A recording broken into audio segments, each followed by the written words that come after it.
வணக்கம் சார். வணக்கம். உங்கள் பேர்? என் பேர் பாலமுருகன். எத்தனை வருஷமாக சார் விவசாயம் பண்ணுறீங்க? நான் 2000 17 வருஷம் பண்ணிட்டேன். 25 வருஷம் பண்ணிட்டேன். என்ன சார் போட்டிருக்கீங்க இப்போது இங்கே கொத்தமல்லி போட்டிருக்குதுங்க. அப்புறம் இனிமேல் வெங்காயம் நடணும். இன்னும் ஒரு மாதம் ஆகும், 20 நாள் ஆகும். அப்புறம் வாழை போட்டுக்கிறோம், வேறு போட்டு நர்சரி விட்டு. உங்களுக்கு என்னென்ன பிரச்சனை சார் வந்துருக்கு இந்த விவசாயத்தில்?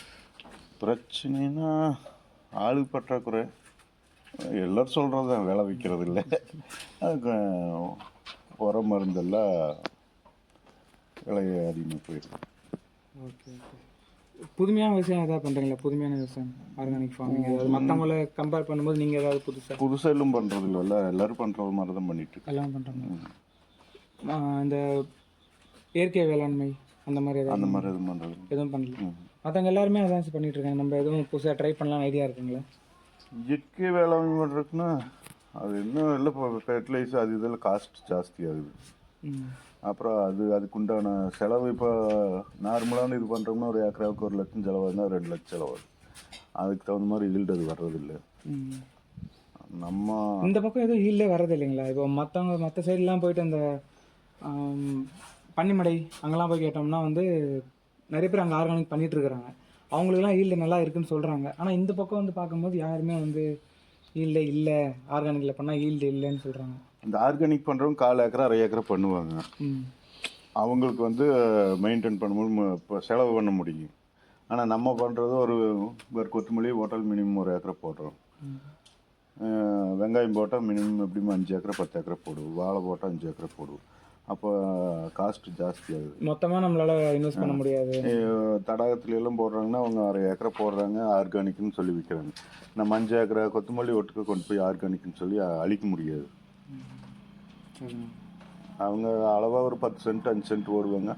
அந்த ஆர்கானிக் கடையில் கொண்டு போய் கொடுத்துருவாங்க, அவங்க வாங்கிக்குவாங்க. நம்ம அந்த அளவுக்கு பண்ண முடியாது. ஏதாவது 1/2 ஏக்கர் எதாவது போடலாம் வருங்காலத்தில் ஐடியா இருக்குங்களா? ட்ரை பண்ணலான்னு ஏதாவது யோசனை? போடலான்னு இப்போதைக்கு ஒன்றும் தோணலை. இப்போ இதே நல்லா தான் போயிட்டுருக்கு. நார்மலாக போயிட்டுருக்கு. ஆர்கானிக் பண்ணுங்கிறாங்க. அதுக்கு தகுந்த மாதிரி வியாபாரிகள் இருக்கணும்ல, நம்மக்கிட்ட வாங்குறவங்க இருக்கணும். நம்ம அவ்வளோ கொண்டு போய் எங்கே அழிக்கிறதுன்னு நமக்கு தெரியாது. அதாவது ஆர்கானிக் கடை 1 2 இருக்குது, அது போனால் 5 கிலோ 10 கிலோ வாங்குவாங்க.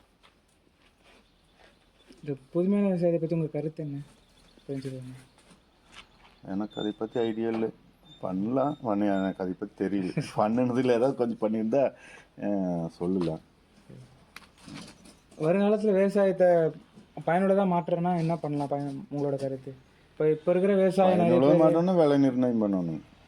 வேலை ஒன்று அடிப்படை விலை கொடுத்தோம்னா இப்போ விவசாயம் நல்லா பண்ணலாம். இப்போ இயற்கை விவசாயம்னா இயற்கை விவசாயிகள் வயிறு கிலோவுக்கு 20 ரூபா 30 ரூபான்னு ஒரு நிர்ணயம் பண்ணாங்கன்னா நம்ம அதுக்கு தகுந்த மாதிரி விவசாயம் பண்ணலாம். நம்ம இயற்கை விவசாயத்தை 20 ரூபா 10 ரூபாய்க்கு போய் நம்ம 100 ரூபா செலவு பண்ண முடியாதுல்ல. அப்போ நம்ம எங்களுக்கு தான் போய் ஆகணும். நம்ம லாபத்துக்கு வேண்டியது தொழில் பண்ணுறோம். இயற்கை விவசாயம் பண்ணி நஷ்டம் பண்ணாலும் நமக்கு தேவையில்லை. புரியுதுங்க. இப்போ வருங்காலத்தில் இந்த மாதிரியே பண்ணலான்னு ஐடியா தான் இருக்குது உங்களுக்கு? மற்றபடி எதுவும் இல்லை? இப்படியே பண்ணலான்னு தான் ஐடியா.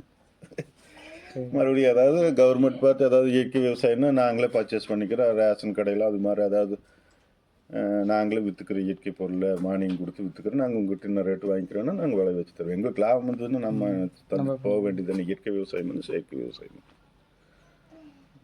இங்கே தண்ணிலாம் நல்லா இருக்குங்களா? இங்கே நிறைய பேர் உப்பு தண்ணின்னு சொன்னாங்க.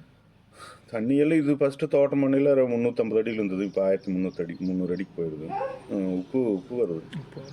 உப்பு தண்ணி தான். சொட்டு நீர் டியூபை ஃபஸ்ட்டெல்லாம் அடைக்காது. இப்போ ஒரு கிராப்புக்கு 2 டைமு அந்த ஹோல்ஸு இப்போ தோட்டங்களில் க்ளீன் பண்ணிவிட்டு மறுபடியும் 30 நாள் கூட ஆகல, மறுபடியும் எல்லாம் அடைச்சி. மொத்தம் எத்தனை ஏக்கர் சொன்னீங்க? மொத்தம் இது 5 ஏக்கரு. நான் குத்தகைக்கு வெளியில் நான் 2 பக்கம் பார்க்குறேன்.